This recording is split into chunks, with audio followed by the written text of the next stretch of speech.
but that's where I lost my name. Nobody knew me as Adam. Right. Everybody knew me as Sister Talk. You know, when people would see me in the street, once I started sharing my face, oh, yo, you the Sister Talk boy. Oh, you the boy with the diapers. Somebody even shouted, like, you Philly baby dad. Like, no, like, baby dad. Like, what is that? Not Philly, I hate Philly. Like, Philly baby dad. Like, and I'm like, what? Like, and I was just like, it was funny and I was humble and I'm like, yo, y'all drawing, y'all still like, you know, y'all doing too much. And they like, no, that's bro. what we naming the episode. I'm sorry, Philly baby dad. And they was like, no, bro, like, you know, you gotta understand something. Like, you know, you help a lot of moms out, bro. Philly's where I am from. You are tuned into the Philly Culture Podcast. If you have not already, go ahead and hit that subscribe button so you do not miss out on any of the episodes. I am your host, Tanja Morris, the founder of Sisters with the Agenda in Your Culture Connection. And we have Kaima Akbar, the co-host of Urban Queens. And we have came together to put on and shine a little light on Philly. The Philly Culture Podcast is here to talk about our upbringing in the city of Philadelphia and how it has birthed our hustle. Philly has some great creators, entrepreneurs, and community leaders who have... All right, guys, we are here in my sister's resource hub in North Philly. We have Mr. Sister Talk with us, Adam. I am Tanja Morris, the Culture Connector, the co-host here at the Philly Culture Podcast, and the founder of Sisters with the Agenda. And I got my co-host with me. Hey guys, it's me, Kaima Akbar, the owner and creator of Urban Queens. We have our special guest today, Adam, Sister Talk. Introduce yourself. Thank you so much for having me. I definitely appreciate, being on this platform. So my name is Adam. I am the CEO and I'm going to say creative mind behind SistatalkPHL, which is a grassroots nonprofit organization that is focused on providing support and assistance predominantly and unapologetically to our Black women. We are non-biased, so just because we are unapologetic about helping Black women does not mean that we do not provide services to other nationalities or other minorities. It's just as a Black man, I was birthed by a Black woman, and I was always told never put nobody in front of you that created you. So my mom is a Black woman, and I could never put nobody in front of her. Awesome. Yeah. Thank you. As a Black woman. Listen, I remember when I came to the opening of where we're at. We are at my sister's resource hub here in North Philly, and your mom was here. And hearing you talk about it, I had to explain to my husband, like, first of all, this is what we need. We need Black men on the front line. You could, if you don't know who Adam is, you can find him anywhere, not just for the women, but for the city of Philadelphia. So when we talk about the Philly culture, you are very much a part of the Philly culture, and you're an advocate, and you're an activist, and you're a community leader. And again, I thank you for all the work that you have done. So talk about your upbringing in the city of Philly and how it has birthed your hustle.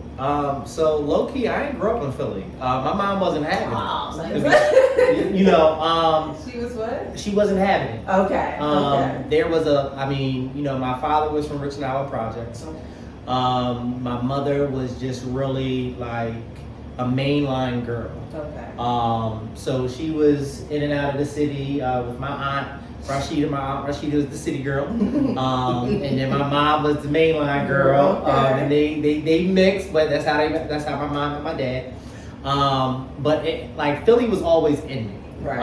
And even as I was getting older and lived in Delaware County, lived in Chester County, I always found my way back to North Philly. Right. And it's crazy because we're actually located on 24th and North, my sister's resource hub. And prior to me becoming incarcerated around the ages of 19, I was on 24th and Berks cutting up. Okay. And that's where I met my brother and my sister. So my father has multiple children. So I was actually running the streets. I was a county boy. They used to call me little white boy because I talked proper. Right. But when I came home from juvenile placement, I had a little bit more. I was a little bit more grown. So I was in Philly a lot more. And I just started connecting with, I'm not going to say like, I mean, they my family now, so I don't want to say bad people, but like, at the time when I was growing up, like, it was what it was. Like, they was putting drugs in my hands, they was putting guns in my hands. But I never knew that was my sister. I never knew that was my sister's brother. I mean, although me and him are not related by blood, he is my brother's sister through a mother. And they have different fathers. And then we have the same father, different mothers. So, I used to always ask people though, I mean, but this is what my mom said. When you running in Philly, since you just so hard-headed and you don't want to stay out in the county, when you come across a woman, ask her who her father is. Yo, my grandpa used to be like, you never know, you out here sleeping and playing with your cousins, right? With your family members. I come from a huge family, so that's straight in the I gotta ask everybody, you my cousin? Is you my cousin? And me and my sister Delilah, we always laugh about it because when I was like 18, before I got locked up, I mean, I was a young bull. I mean, they was a little bit older than me and everything like that. And I'm just thinking like, they sturdy. Let me holler at y'all, I'm trying to holler at her girlfriend, trying to holler at her. They like, boy, go ahead somewhere, bye. But it was just like, it's a funny moment for us because it's just like, the world is so small. And who would have ever thought that, I was mixing and mingling on a street tip with my sister, or not even her per se, her brother. And that's how I met her. But then when I became incarcerated, this is when everybody figured it all out, because I met my dad when I was in jail. So everything just came out in the laundry, if it don't come out in the rinse, it comes out in the wash. That's how it came out, So my mother was very strict on me. My mother was a hard-working mom. I mean, I seen her walk to work. And when I mean walk, I'm not talking about no little 3-4 blocks. I'm talking about maybe a half hour, 45 minutes, maybe even to an hour, depending on, like where we lived at, where we were at, in the suburbs. Because the buses don't run everywhere in the suburbs. So it was a lot of times my mom would, make sacrifices that I watched as a young black man. My mother was really keen on not having men around me that weren't supposed to be around me. I had a couple conflicts. Me and my mom jumped this Puerto Rican guy she was dating. We was busting him in the head with shoes and toys and Hot Wheel tracks and everything like that. Philly came out. Because he had put his hands on my mom. But I was probably like 8 years old, maybe 9 years old around that time. So it was just like, I've seen stuff like that growing up. But, my mom wasn't the one to be dating this person, that person, this person. You know what I mean? Like, it was far and in between, when a man would be around. And if a man was around, then, it was kind of serious. But I was in the mission of running them it off. Like, once I got a little bit older, like, once I was in my teenage years, once I hit, like, 14, 15 and everything like that, yo, bro, what you doing in my house? Right. Like your mom prioritized you, and you end up prioritizing her. So, but me and my mom were like day and night though. Like, listen, my mom turned me in when I was a juvenile. She turned me in for aggravated assault. She charged me in for weapons. She took a gun. She literally. And I was on bail at this time. I just couldn't believe, like she would do this to me. Like, she went in my room and first she flushed my weed, and then she found the gun. And then she found the gun and then turned it in. And then they said, well, you got to turn him in. You got to turn him in. And then this is what she does. She sends me down to Florida on Christmas morning. Like, I'll never forget it. Like, it was so crazy. Like, she turns the gun in. She's like, oh my God, like, I think I messed up. Like, I turned the gun in. Now they want you. But, like, you knew what you was doing. Right. She sent me down to Florida to live with my Uncle Jamie. Okay. She had to give custody over to me while I was living down in Florida so that way I can enroll in school. I ended up getting extradited back to Pennsylvania for my case. Right. You about to get mama locked up. You know what I mean? Like, I went on the But run. not for nothing, we need more moms like that. Right. You know, in the moment, like you said, you didn't understand it, but look at the man that you are today.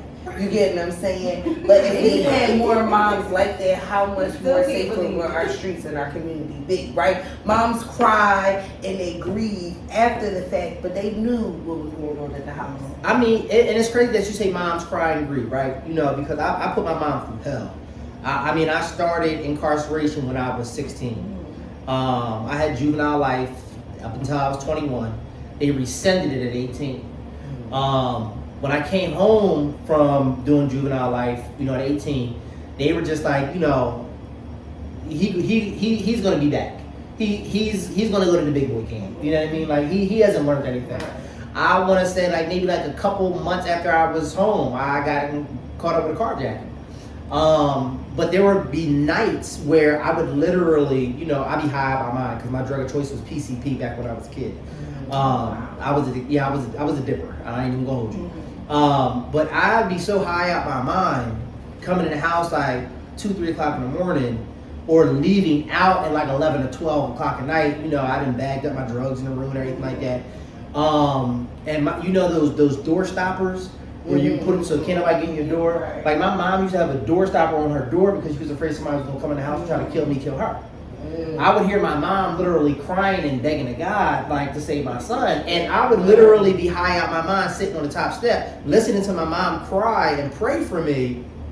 But I was so hardened by the street, you know, and it was crazy because like I was a real cool kid. Like, you know, I wasn't out no shoot 'em up, bang bang. I mean, I was into robbing people and selling drugs, but like, you know, I'm not saying Still that. had a heart. I still had a heart, like, you know, and I wasn't as hardened as so many other people, right? So it was just like, you know, it would get to me emotionally, and I would sit there and I would literally listen to her cry and beg for God to save my life, and then I would go out and I would commit crimes, you know. So I really appreciate my mom first and foremost because she didn't give up on me. You know, I mean, you know, like I said, she had me locked up when I was a juvenile for assault and everything like that. You know, she turned me in for that.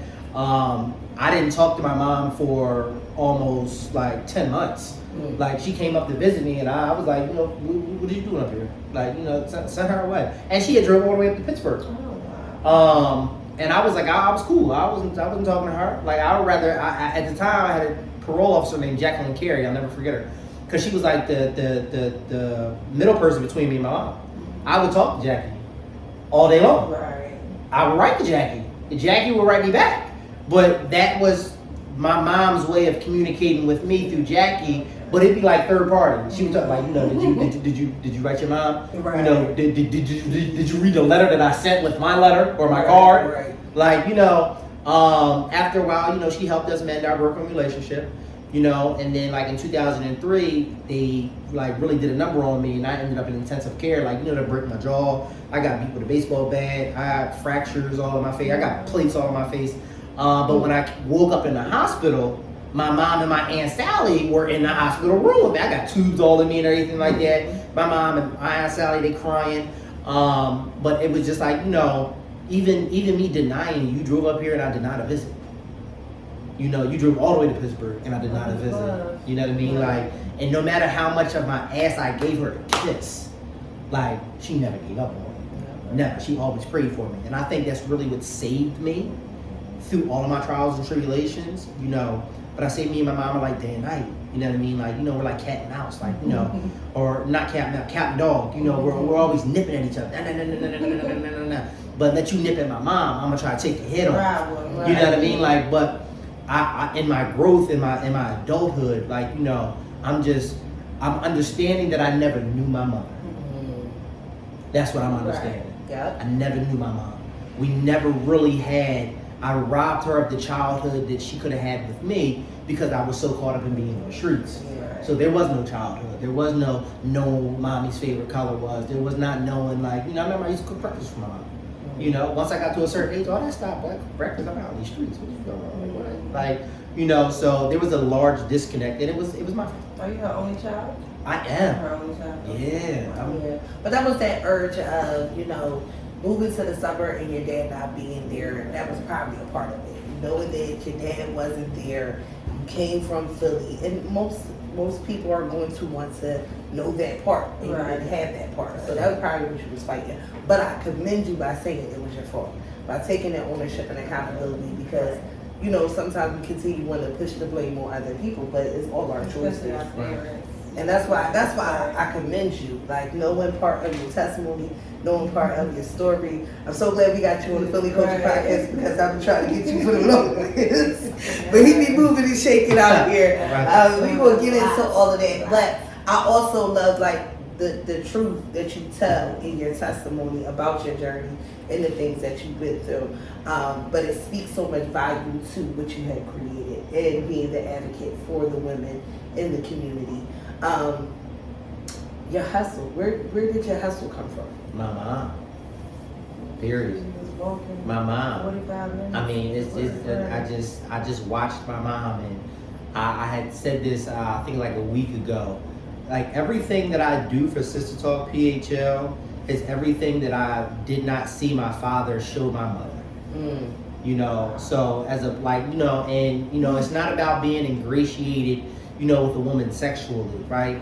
I learned when I was in prison that, men lead and women will follow a man that knows how to lead. Absolutely. And it could be like, I could be your uncle. I could be your big cousin. I could be your big brother. You know what I mean? Like, I could just be a mentor, but who are you gravitating towards? And it's not just the women, right? It's the young men as well. But what we have learned in society, or what I see in society, is that a lot of young men, like, they pick and choose, they pick and choose who they gravitate towards, right? And then some don't want to gravitate towards anybody. Yeah. But women, I've always seen it because I grew up with women. So, knowing that I got aunts and cousins and, girl cousins and nieces and stuff like that, like, I see how they're receptive to certain things, and I see how they're receptive to sisterhood, right? And they didn't have too many men in the family leading, because I was a part of that family and it was all women.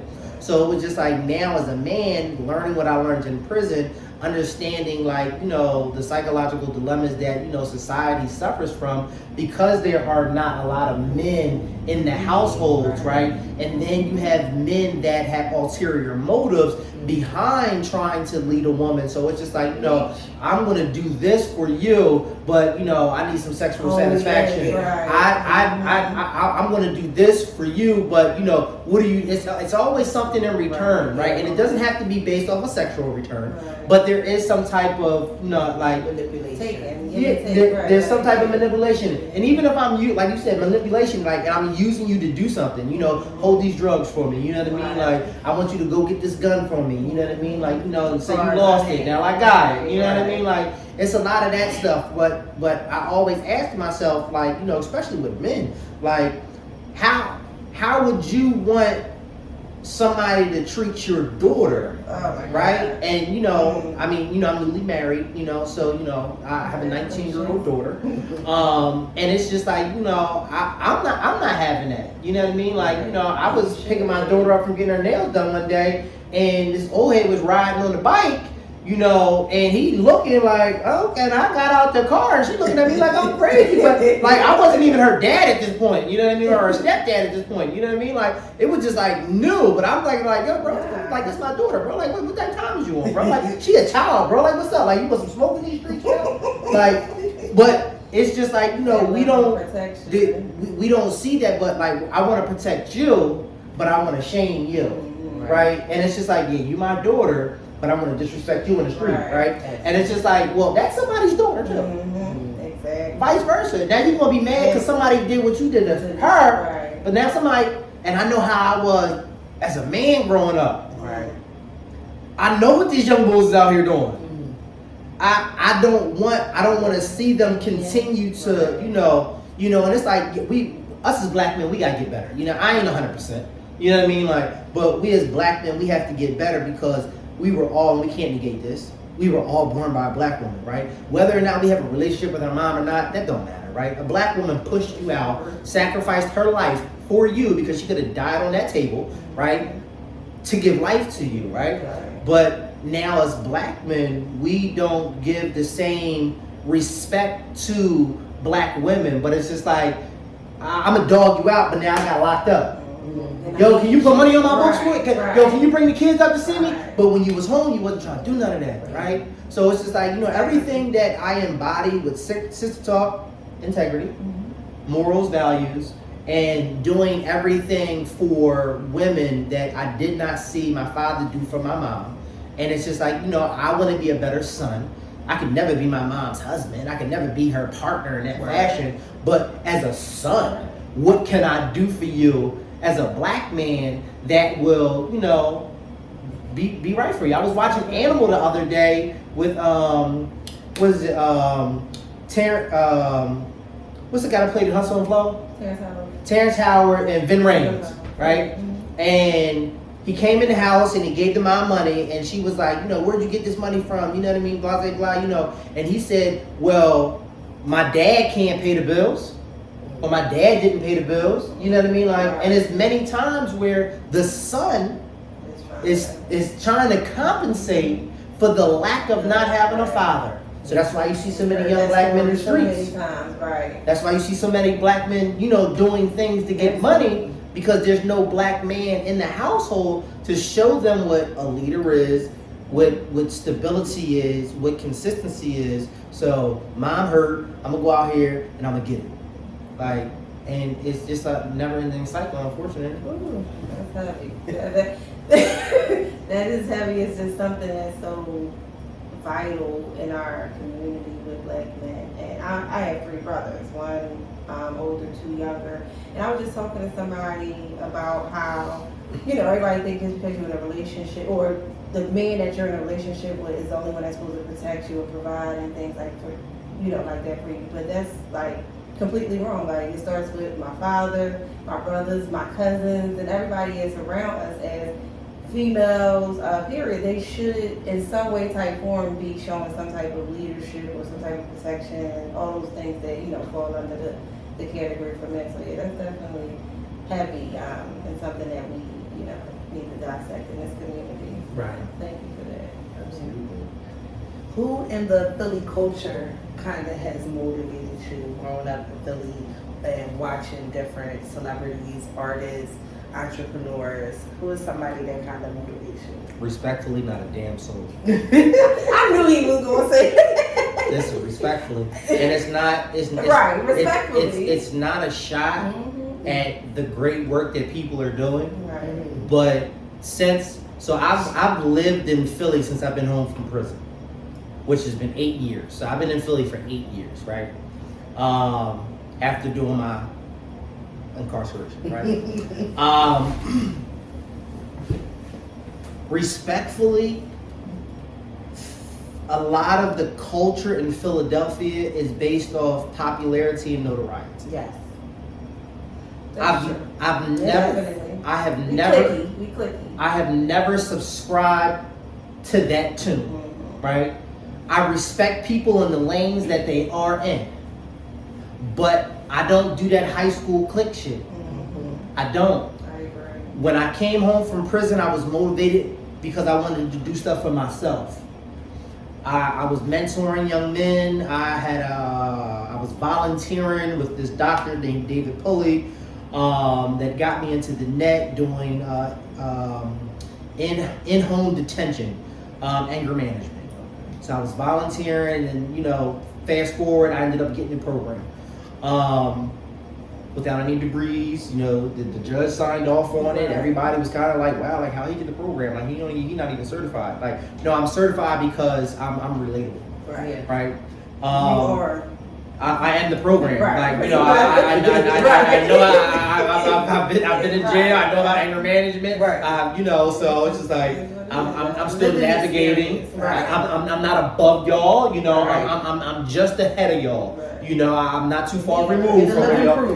Right. So in that journey of me dealing with men, because before Sister Talk came about, I had an organization called SistatalkPHL. Okay. I still own the rights to that and everything like that. So stay focused on creating universal success every day. So that's what FOCUS stands for. Okay. I reached out to a lot of different men in the city. I was a photographer. So people knew who I was. I had Dope Flicks. Everybody knew who Dope Flicks was. I was taking pictures for Meeks when he was at TMZ doing a reform. I was taking pictures for, oh my God, just a lot of different people, major figures, state property, and I would reach out to individuals, and I thought that using my photography would be a leverage to be able to get into the door. I would reach out to people about events that I wanted to have, but because I didn't have that notoriety or that name, they weren't so ready to work with me. I even had some people who were eager to work with me. I even had some people talk about, well, I don't see no pictures. Like, who are you? Like, I can't vouch for you, bro. I'm not out here. I mean, I take pictures as a business, but I'm not taking pictures when I'm in a group with my young bulls. I'm not taking pictures when I'm out here doing this, that, and the third, because it was never about pictures to me. It was about authenticity, right? And you got South Philly dudes, don't mess with North Philly dudes. You got North Philly dudes, don't mess with Pentown dudes. You got Pentown dudes, don't mess with Germantown dudes. You got East Oak Lane, they don't mess with Frankfurt, right? But guess what? We all live in the same cesspool. So it don't matter, because my man in Frankfurt got killed in Southwest. My man in Southwest got killed in South Philly. My man in South Philly got killed in Pentown. You know what I mean? Like, so we around, but everybody is so, like you said, segregated and cliquey, right? So I watch people in Philly. I take a lot of notes, right? I clap for everybody because I'm not here to hate them, right? I'm just not, because I watch people and their behaviorisms and I listen. I mean, people have a lot of conversations, right? So I hear what you're saying about other people. I hear what you're saying about other organizations.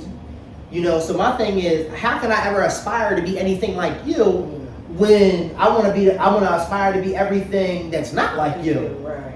Like I don't operate off of district lines. I'm not in the 3rd district, the 4th district. You know what I mean? Like, somebody came to my building today because they said that because they gave their zip code, they couldn't get services where they went to. So then they sent them my information. But my thing is this: if I'm going to you and you can't help me because I'm not in your district or because I'm not in your zip code, then that means you're not fulfilling. Right. You for your district. See, I'm different. That's why I could never run for politics. I'm for the city. Right. I want to be with everybody, and I just don't subscribe to it. Like, I'm motivated by more women.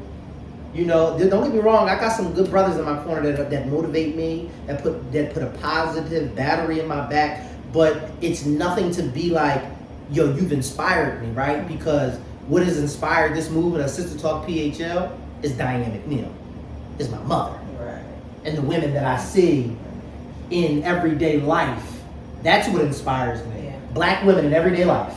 Okay. That's it. You know what I mean? If anything, it's black women in everyday life making it happen when sometimes they don't have no choice. Yeah. When sometimes they don't have no out. They just gotta do it. Right. They just gotta put it on their back and they just gotta climb that mountain, and it's heavy and their fingers is bleeding and they tired, they wanna stop, feet hurt, they got 7 kids on their back, you know what I mean? Like, plus they man, and dragging on their foot. Right.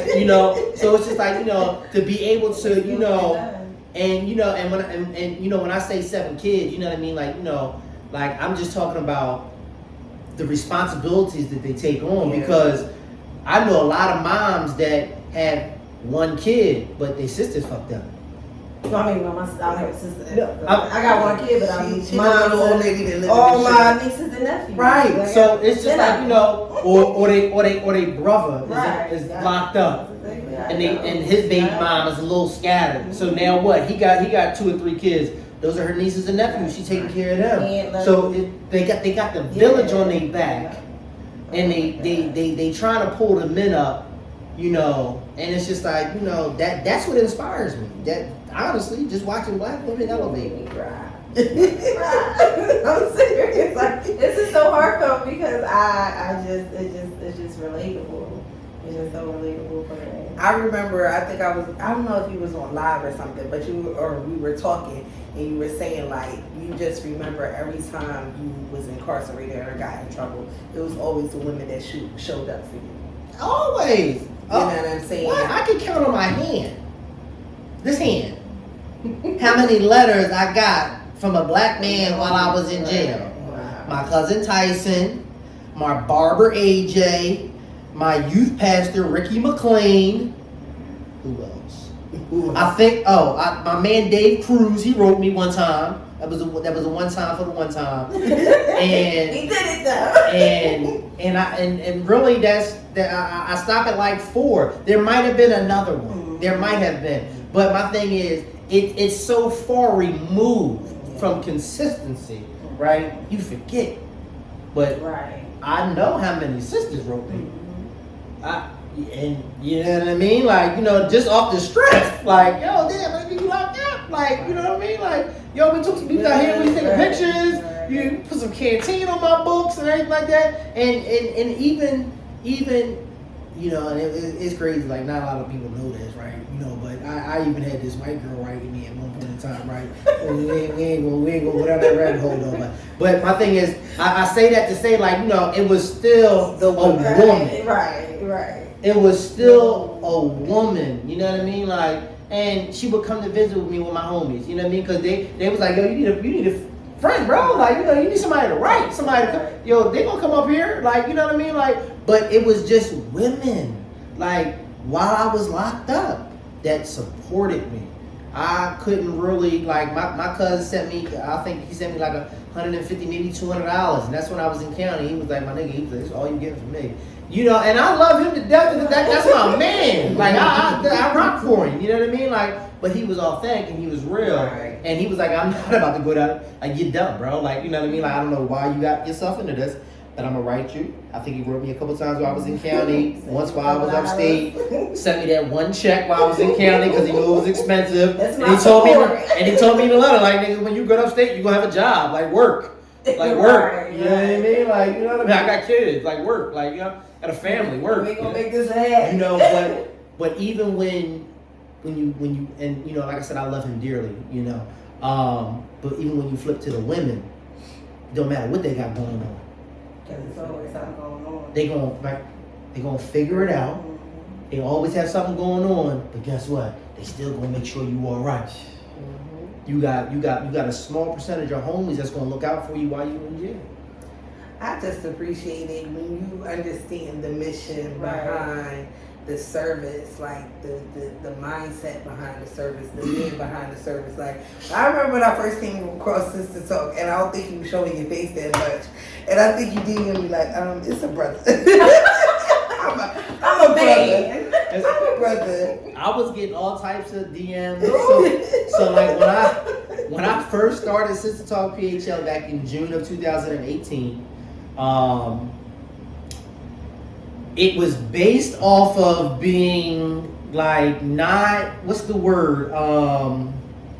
Like I wasn't Anonymous. Anonymous is what I was trying to be. Okay. But there's another word where I wasn't trying to be anonymous in a negative fashion. Okay. Like, I didn't want you to think that I was misleading you or manipulating you or nothing like that. And I definitely didn't want nobody to think that I was, on angles and nothing like that. Right. So, but when I started it and I was talking to my vice president at the time, Courtney, I'm like, yo, sis, like I'm trying to, she was like, you trying to do Sister Talk PHL? At the time it was just Sister Talk. It wasn't Sister Talk PHL. At the time it was just Sister Talk. She was like, you trying to do Sister Talk? I said, yeah, I'm trying to do Sister Talk.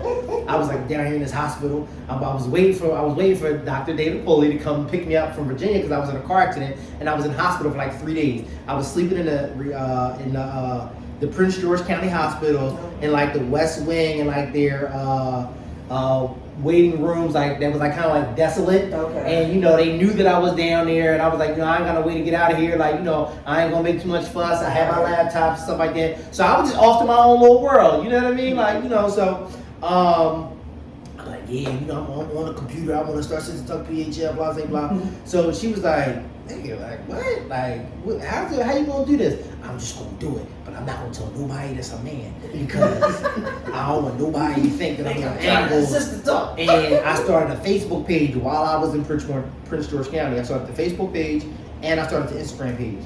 I just started adding content. I was like, all right, what kind of event I want to do?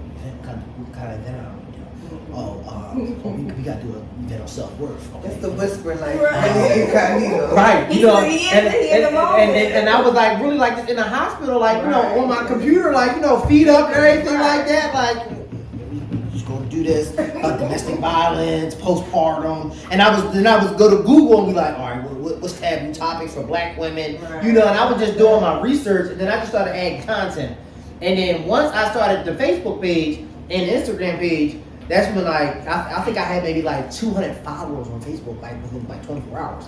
Like I was just following people and they was following me back and I was just like, oh shit, this is getting big. Oh, okay. And you know, they was all in my inbox. Oh my God, yes, queen. Oh sister, yes. I had a couple ISS's and in the joint. I'm like, oh hold on, that's how y'all talk to each other like that. Like I'm like, whoa, hold up. Like, I don't mean to bust your bubble, but like, there's a whole man over here. Right? Like, what? Right. And this one particular woman, you know, and this is where I found out how open women were with one another. It's not about you knowing who the woman is, right? It's about you trusting that woman will be safe with what you share with her, right? And you know, most women, you know, go through things that men can't fathom, right? We may be able to have empathy, you know, or we may experience it the same way, but just we take it in a different fashion, right? And this woman, she came into my inbox, and it was a domestic violence situation, and she just dropped it. Long period. And I was just like, oh wow. And I'm just sitting there reading. I got halfway through it and I'm like, I don't think I should be reading this. But I kept reading it. and it wasn't that I wanted to be intrusive, but you sent it to me, right? And but when I say it, like, I don't think I should be reading this, I'm like, you know, She thought it was a woman. I don't want this to go left. Right. So I finished reading it. And I think it took me about maybe like a day or two to respond to her. Like I really meditated on what you talked about, and I said, hey, listen, I said, you know, you shared a lot with me. And I want you to know that I am a man that's running this page. But I feel for you. And I don't want you to think that like I'm about to take sides with him. You know, because I read it, and I read it a couple times, and I had to sit on this, and I had to meditate on this, because I wanted to give you the respect of knowing who you just shared all of this personal information with. That integrity. And, I mean, I think we rocked for a little bit, you know? We was back and forth in conversation, you know?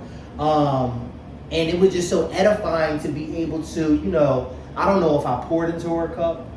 I don't know if I patched up some holes on her. I don't know what I did, right? But I know that there was growth within our conversation, you know? But even with that, I still didn't show my face. I still didn't post no pictures for like 2 years. The only time you knew who I was when you came to my events or if you hit me up in my inbox. Other than that, I was getting vendors sending coins for events and they didn't even know who. They get to the building and I'm setting up tables and everything like that. They're like, you know, hey, I'm just the help. Like, right. you vending? I got the table for you. You got your own table? You need a table. You got chairs? What you need? And I go over here, over there, and I would do everything. And then somebody would drop the hammer and be like, oh, you know that's that's him right there, right? You know that's Sister. And that's how and that's where I lost my name. Don't say. But that's where I lost my name. No, nobody knew me as Adam. Right. Everybody knew me as Sister Talk. You know, when people would see me in the street, once I started sharing my face, oh yo, you the Sister Talk boy. Yo, you the boy with the diapers. Somebody even shouted like, you Philly baby dad. Like, no, like baby dad. Like, what is that? Not Philly, I ain't Philly. Like Philly baby dad. That's cute. Like, and I'm like, what? Like, and I was just like, it was funny and I was humble and I'm like, yo, y'all drawing, y'all like, you know, y'all like y'all doing too much. And they like, no, That's bro. what we naming the episode. I'm sorry, Philly baby. And they was like, no, bro, like, you know, you gotta understand something, like, you know, you help a lot of moms out, bro. Absolutely. And Even cars, refrigerators, phones, and the list go on. And I was like, I don't want to be. I was like, you know, and I was telling my vice president and you know a couple other people that you know I was you know that was talking to in a business fashion back then. I was like, I don't want to be paying this Philly baby dad, like that's crazy. I'm trying to be a husband, like can I be Philly's husband or something like that? Like I don't think you know baby dad, like that's bad, like you know what I mean, like you know that's crazy. But That's Philly. I understood the sentiment, right. So don't make the episode Philly baby. You know what I mean? Like, you know, Don't be when upset. you see it. and it was just an understanding, right, that I had so much love from a multitude of different women who understood that like this man he here to help. And I've had some women tell me like, you help more than my baby daddy. You know what I mean? Like, and that might have just been me washing your clothes and giving you diapers, and then not trying to slide on you after that. Like, I don't like, and I told people, I don't want you. I want my purpose.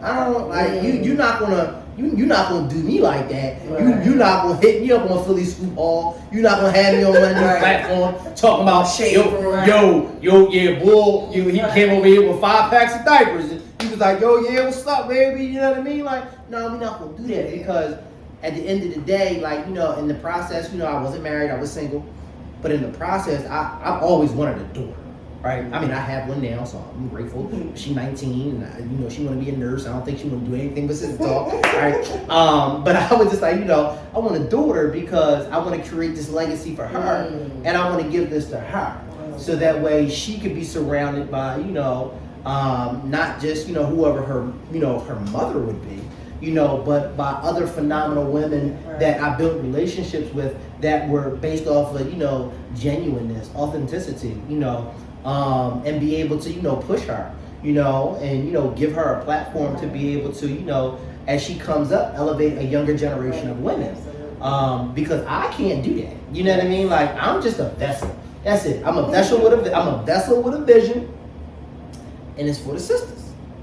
But as a man, no matter, you know, I'm supposed to lead or whatever the situation may be, I really think that, you know, me not having a wife and, you know, her being so ingratiated in, you know, my cause now. Yeah, shout out to the wife. Yeah, this is live. You know, with her being so ingratiated in the cause now, you know, she has really given me a different perspective, right? It's different from having a board member, right? It's different from having somebody that you know you deal with on a business aspect, and you know y'all talk every here and there, or you know they give you ideas every here and there. But you know to actually be ingratiated with a woman 24/7, you know, and she ain't never going nowhere, and she sees everything that you're doing.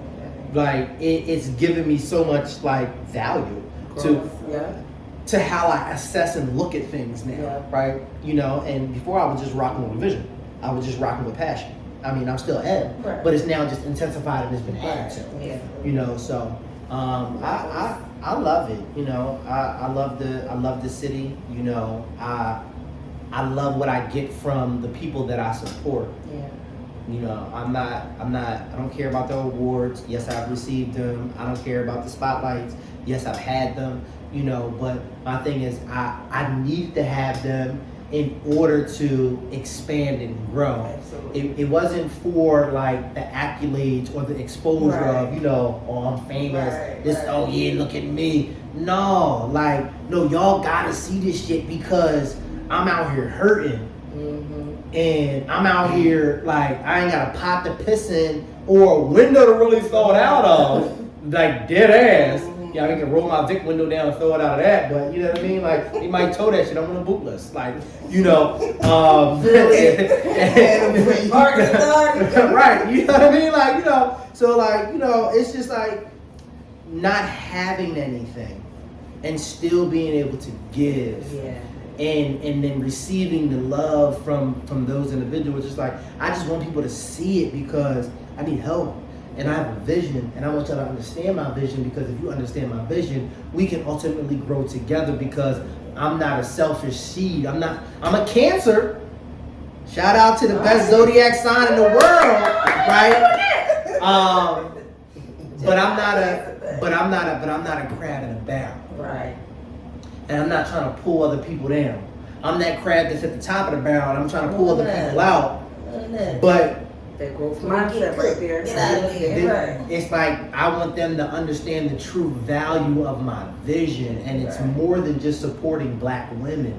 It's about recreating Black culture and recreating Black wealth. And it's just like, you know, if I had to say that I was the reincarnation of anybody, it would be like a mix of like Fred Hampton, Malcolm X. I'm not gonna say Martin. You know, although I love his spirit and I love his drive, I'm Marcus Garvey. I'm more like, you know, I want to rumble for this. By any means necessary. You know what I mean? Like, you know, I want to, like, you know, I'm going to war for this. You know, and it's not a shot at Malcolm. You know what I mean? You know, Martin. You know, I love what he stands for. Everybody got their different ways. I love the civil rights, but you know, if you had to add some women into me, you know, I got a lot of Harriet in me as well. Right. You know what I mean? Like, you know, I'm trying to save my people at any cost, right? But do I have to be recognized in order to get that vision across? Do I gotta be on that high platform to get it across, right? You know, or will we ever get it across? You know, and that's just my thought process. Oh yeah, every day until they put a casket on me. Well, we could have so much more to talk about here at the Philly Culture Podcast, but our time is up. I'm sorry. No. I commend you because yes. you have such a wealth of a story. Right. And again, our mission is always to motivate those here in the city of Philadelphia to see how they can transform their life, how they still can show up for their community, how they can be leaders, how they can be entrepreneurs, and all of that good stuff. Like you said, there was days when you ain't had nothing and you still was trying to figure out how people was going to wash their clothes or give away cars or give away whatever it was. If you watch Philly Talk, Sister Talk PHL, you kind of already see the journey when he really didn't have anything. Mentally, physically, emotionally drained, but still showing up for the community. And like you said, that's what us women sometimes do. So to have the man lead and show the way, and also the morals and values that come behind it, is just so powerful and impactful that this was a necessary conversation. It just ties to the beauty of the Philly culture and what the Philly culture is all about. So real quick, let them know what resources y'all have here at the hub, what y'all have coming up. And all that great stuff. All right, so you in My Sister's Resource Hub, located on 24th and Norris. I'm gonna say the heart of North Philly, 1952 North 24th Street. So in My Sister's Resource Hub, you can come here, you can get free food, you can get diapers, you can get free cell phones, you can get free HIV self-testing kits, you can get cleaning supplies for your house, you can get clothes for your kids, newborns all the way up to like 6T. And we just have a beautiful, I'm gonna say, hub of resources for you. You can catch us on Instagram at SistatalkPHL, and it's never with an ER, okay? Sister, SistatalkPHL. My Sister's Resource Hub, spelled the same way, MY Sister, SISTAS Resource Hub. And what we have coming up next, this Wednesday, I don't know what date that is, I think it's March 8th. We are having our first nonprofit grassroots mixer. So we are trying to get together with as many local grassroots organizations as possible to create a cohort of support amongst one another. So there is no big I's, there's no little U's, there's no I in team. So we want to collaborate with as many individuals that is open to sharing resources, funding ideas. We're looking for grant writers. We're looking for individuals to volunteer their time or services to help organizations that don't have their 501(c) get their 501(c), and just build a network of individuals that want to, change the community. We all have the same mission, that's bringing change to the city, but we all bring something different to the table. And then after that, on March 11th, we're going to be having our Women's History Month community bash, where we're going to be giving away, we got a whole bunch of diapers that I just want to get rid of them, right?